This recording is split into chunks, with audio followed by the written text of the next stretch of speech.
Welcome to my YouTube channel Absorb Knowledge, and today let's study about the topic immune system cells and their functions.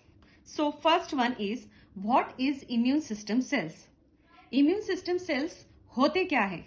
Immune system cells are cells that are a part of the immune system and help the body to fight infections and disease. It means immune system cells immune system की एक ऐसी sales कहलाती है जो कि human body को help करती है to fight against any type of infections and disease. Human body में किसी भी प्रकार की डिसीज या इन्फेक्शन यदि एंटर करता है तो यही सेल्स रहती है जो कि बॉडी की हेल्प करती है उन इन्फेक्शंस एंड डिसीज से बचाने की. नाउ ये जो इम्यून सिस्टम सेल्स रहते हैं ये वेरियस टाइप्स के रहते हैं. So here are some 12 types of immune system cells which we study now. What are their functions? So first one is dendritic cells. Its function is this dendritic cells are known as antigen presenting cells. Dendritic cells को antigen presenting cells कहा जाता है क्योंकि इस sales की surface में खुद का एंटीजन प्रेजेंट रहता है. Antigens refers to any substance that prompts an immune response, such as a protein from a virus. जो भी वायरस, किसी भी टाइप का वायरस यदि ह्यूमन बॉडी में एंटर करता है, देन दिस एंटीजेंस, ये एंटीजेंस क्या करता है, उस वायरस के अगेंस्ट इम्यून रिस्पॉन्स प्रोड्यूस करता है. Dendritic sales ingest and degrade pathogens, but they are particularly good at presenting the broken down products to other cells of the immune system as antigens. ये जो dendritic sales रहती है इनका function क्या है, human body में किसी भी टाइप का यदि पैथोजेंस एंटर करता है तो उस पैथोजेंस को निगलने का और उसे नष्ट करने का काम डेंड्राइटिक सेल्स करता है. डेंड्राइटिक सेल्स का एक गुड साइड और भी है कि जो भी प्रोडक्ट बॉडी में एंटर कर रहा है उसको टुकड़ों में तोड़ देना एंड उसी का ही एंटीजन प्रोड्यूस करना अदर इम्यून सिस्टम सेल्स में. Other immune system cells can present antigens but not do so as efficiently as dendritic cells. It means जो डेंड्राइटिक सेल्स में एंटीजेंस रहते हैं उसी टाइप से अदर इम्यून सेल्स में भी एंटीजेंस प्रेजेंट रहते हैं, बट उनका वर्क डेंड्राइटिक सेल्स के एंटीजेंस की तरह बिल्कुल भी मैच नहीं होता है. Now some microbes have evolved to attack dendritic cells and replicate inside of them.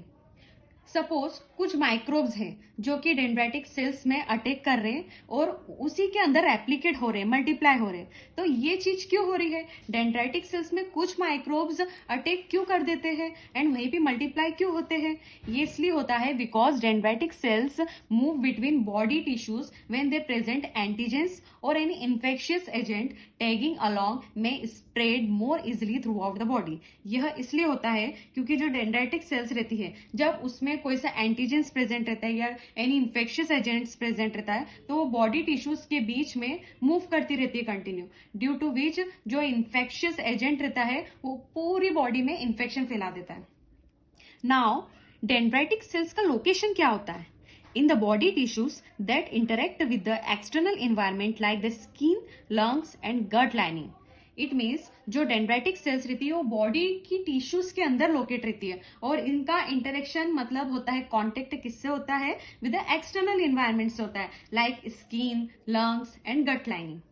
So here I will show you the picture of dendritic cells. Dendritic cells का picture कुछ इस टाइप से दिखता है. The second one is innate lymphoid cells. And what are their functions? In the body response against helminth infections. ये cells body को helminth infections से बचाती है. Maintenance of barrier integrity in the intestine, protecting from various bacteria and viral infections.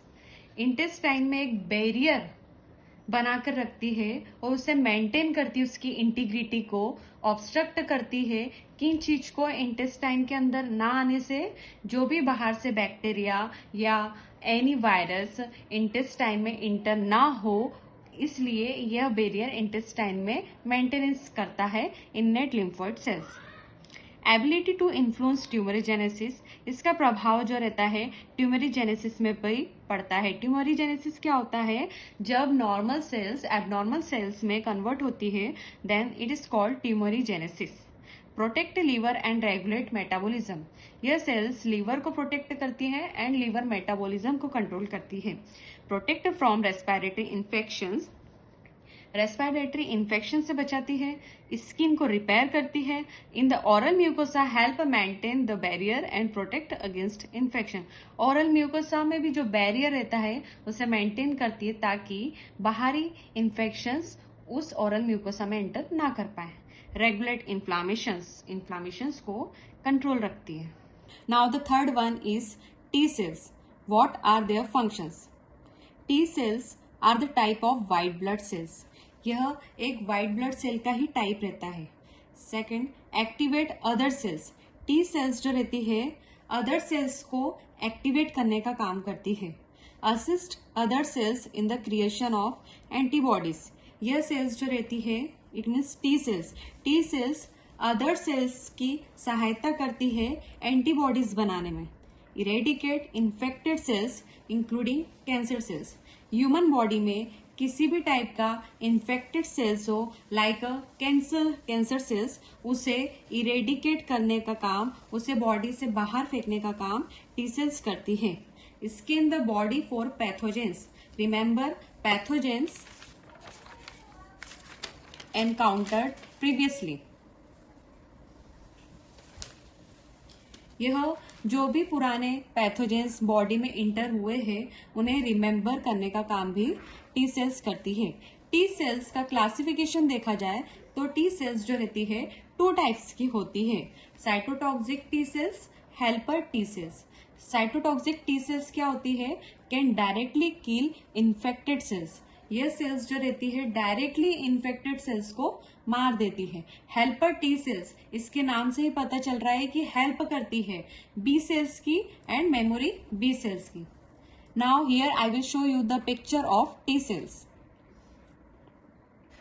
Now the fourth one is natural killer cells. Natural killer cells को short form में NK cells भी कहा जाता है। Type of white blood cells, यह भी एक white blood cells का टाइप है। Present in the blood and move into the other tissues to find the targets. यह एनके सेल्स ब्लड में रहती है और ब्लड के थ्रू ये अदर टिश्यूज में जाके मूव होती है एंड अपना टारगेट ढूंढती है।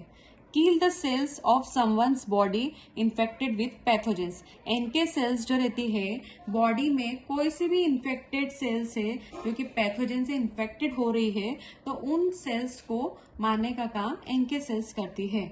Recognise and destroy tumour cells. यह सेल्स ट्यूमर सेल्स को भी डिस्ट्रॉय करती है। NK cells deficient because of an inherited immune disorder may be more prone to certain viruses. It means यदि बॉडी में किसी भी प्रकार का इनहेरिटेड इम्यून डिसऑर्डर हुआ है उस दौरान NK सेल्स का लेवल जो रहता है पूरी तरीके से कम हो जाता है body, due to which body में ज्यादा चांसेस होते हैं वायरस के अटैक होने का। Now the fifth one is platelets. Platelets, these are present in the bone marrow and the normal platelet count in a person is around 1,50,000 to 4,50,000 per ml of blood होता है। And if यदि platelets का count low होता है तो it increases bleeding. ये क्या करता है बॉडी में ब्लीडिंग को इंक्रीजेस कर देता है। एंड यदि प्लेटलेट्स का काउंट हाई हो जाता है तो then it cause a stroke. Stop bleeding during blood vessels damage. Body की किसी भी पार्ट में यदि ब्लड वेजल्स डैमेज हो जाती है उस दौरान ब्लीडिंग को, वहां से ब्लीडिंग होने को स्टॉप करता है प्लेटलेट्स। रिस्पॉन्सिबल फॉर क्लोटिंग, खून का जो थक्का रहता है उसको जमा करने के लिए भी रिस्पॉन्सिबल रहता है platelets. Contribute to wound healing. Wound healing means घाव को सुखाने का काम, उसे ठीक करने का काम भी प्लेटलेट्स करता है। Now the sixth one is myeloid derived suppressor cells. This is also called a natural immunosuppressants. इसका फंक्शन क्या होता है? यह इन्फेक्शंस, इन्फ्लामेशंस एंड कैंसर से प्रोटेक्ट करती है बॉडी को। Regulate T cells, dendritic cells and macrophage functions. T cells, dendritic cells and macrophage functions को कंट्रोल करती है। Seventh one is red blood cells. It is also known as erythrocytes भी कहा जाता है इन्हें। Develop in the adult bone marrow and foetal liver. इसका development adult की बोन मेरो में एंड फीटल की लीवर में होता है। Deliver oxygen to various body parts. यह बॉडी पार्ट्स जो रहते हैं ह्यूमन बॉडी के, वहां पर जाके ऑक्सीजन पहुंचाती है। Barrier against infection, bacteria and blood parasites. RBCs जो रहती है एक बैरियर खड़ा करके रखती ताकि ये बॉडी को इन्फेक्शन से, बैक्टीरिया से एंड ब्लड पैरासाइट से प्रोटेक्ट कर सके। Modulate the immune system response. यह इम्यून सिस्टम को स्टिमुलेट करती है to give their response against pathogens. Now the eighth one is B cells. B cells originate in bone marrow and circulate in the blood, but spend most of their life cycle in the lymphatic system. As a result, they are also called B lymphocytes. B cells जो रहती है इनका development bone marrow में होता है and ये blood के through circulate होती है होल बॉडी में, बट मोस्ट ऑफ दी इनकी लाइफ साइकिल स्पेंड होती है लिम्फेटिक सिस्टम में, इसलिए इन्हें बी लिम्फोसाइट्स भी कहा जाता है। Contain a receptor protein called B cells receptor. यह एक प्रोटीन रिसेप्टर कंटेन करती है जिन्हें बी सेल रिसेप्टर्स भी कहा जाता है। इनके दो फंक्शंस होते हैं। First one is generate antibodies to specific antigens. यह क्या करती है, जो भी एंटीजेंस बॉडी में एंटर करता है उसके अगेंस्ट ये एंटीबॉडीज बनाती है। Second one is initiate specific response to antigens. जो भी एंटीजेंस बॉडी में आता है उनको एक अलग ही रिस्पॉन्स उनके अगेंस्ट प्रोड्यूस करती है। Now the ninth one is granulocytes. This is the type of white blood cells. यह एक व्हाइट ब्लड सेल्स का ही टाइप है। Granules are present in their cytoplasm.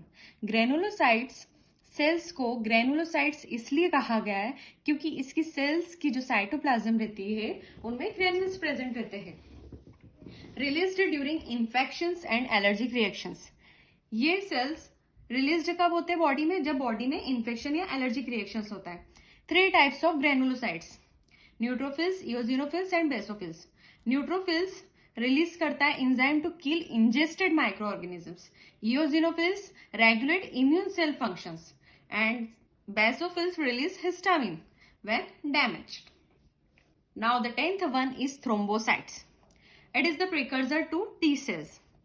Develop in the thymus, mature into T cells through thymopoiesis, respond to foreign pathogens.